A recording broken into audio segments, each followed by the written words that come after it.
Halo semuanya, Assalamualaikum warahmatullahi wabarakatuh. Perkenalkan nama saya Syakina dari Pendidikan Sosiologi 24. Nah, kali ini saya ingin membahas terkait dengan Corporate Social Responsibility atau CSR. Nah, buat teman-teman, mungkin sudah ada yang pernah mendengar terkait dengan CSR.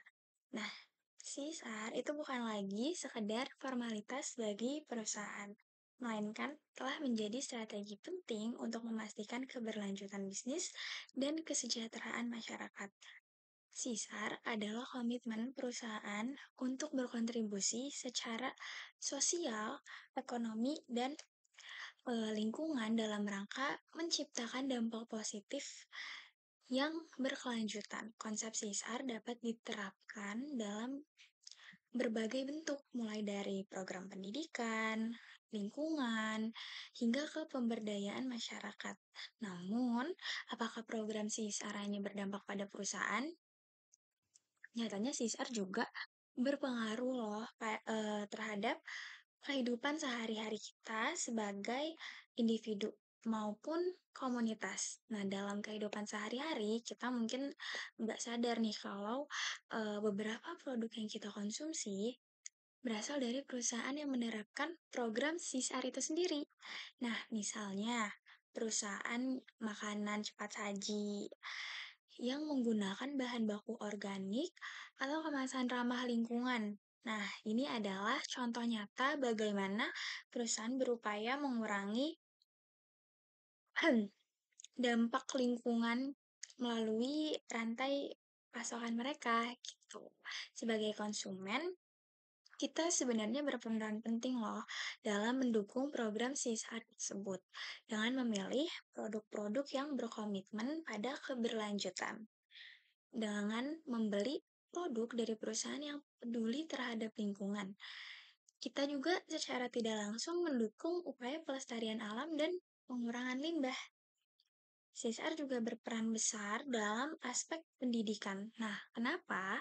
Karena banyaknya perusahaan besar di Indonesia yang menjalankan program beasiswa bagi siswa berprestasi dari keluarga yang kurang mampu. Misalnya perusahaan telekomunikasi seperti Telkomsel Indonesia atau Indosat Uridu memiliki program beasiswa digital untuk meningkatkan literasi teknologi di kalangan anak muda.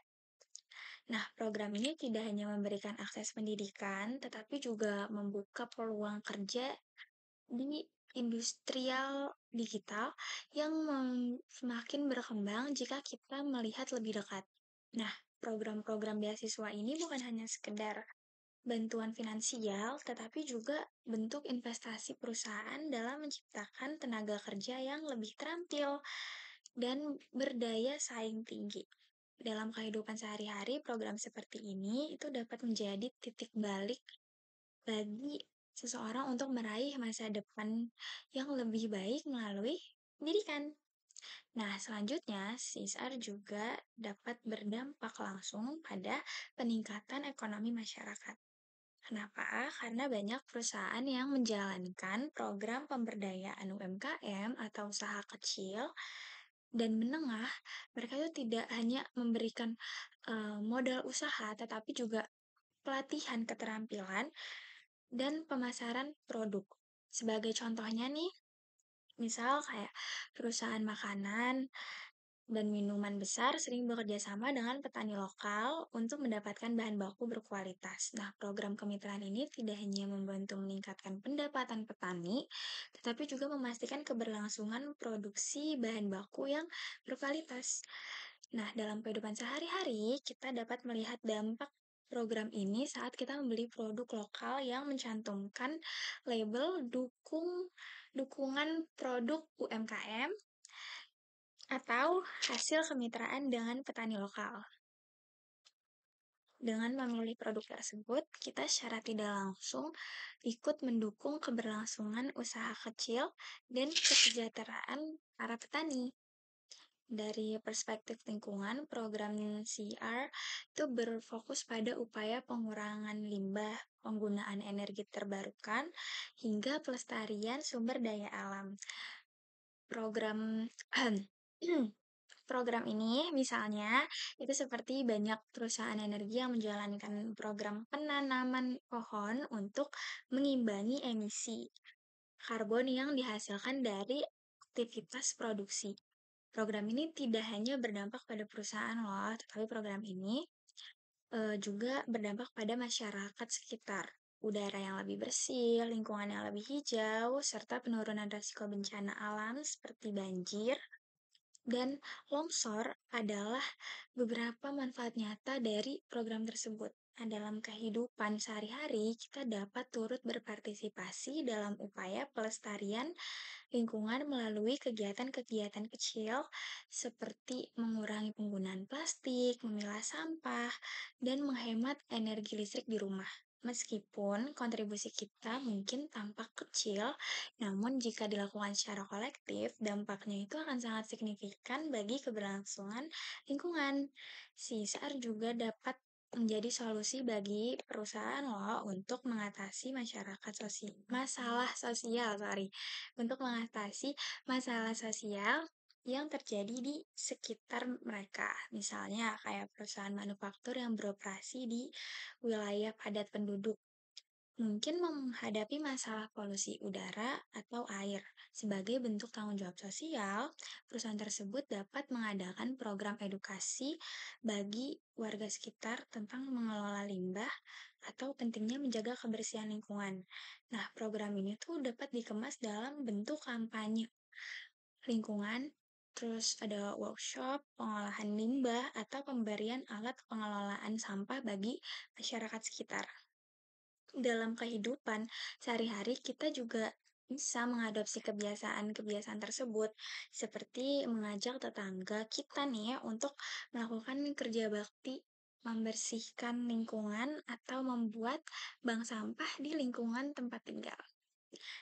Namun, penting untuk diingat kalau misalnya tidak semua program CSR itu dilakukan secara tulus.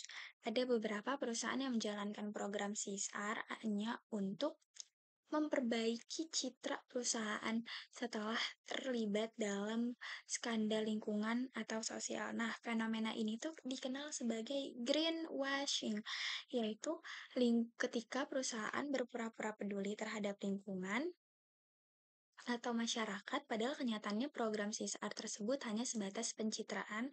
Sebagai konsumen yang cerdas nih ya, kita tuh perlu kritis dalam melihat program CSR suatu perusahaan.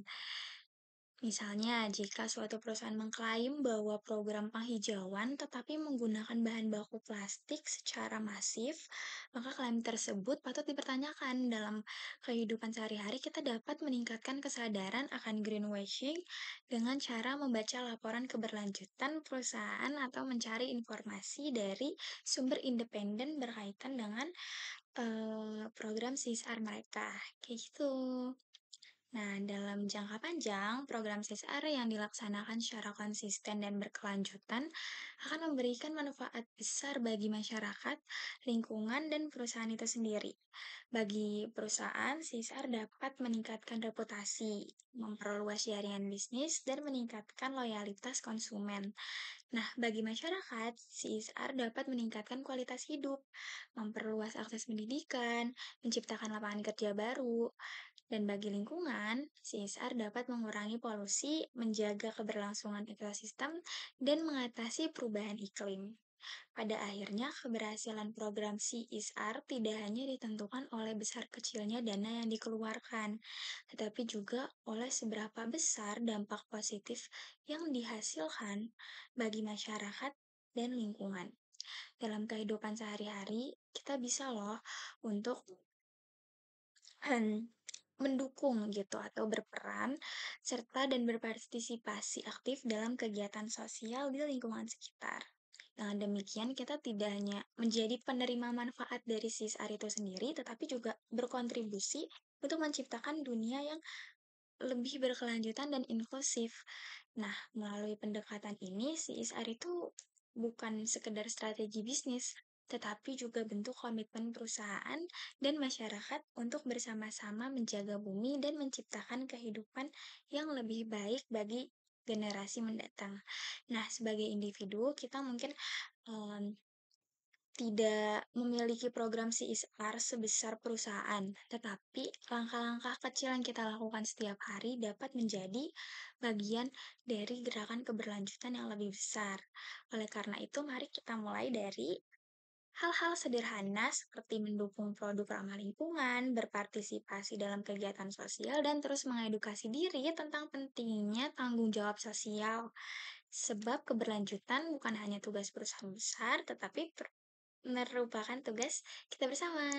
Oke, sekian penjelasan dari CSR oleh saya.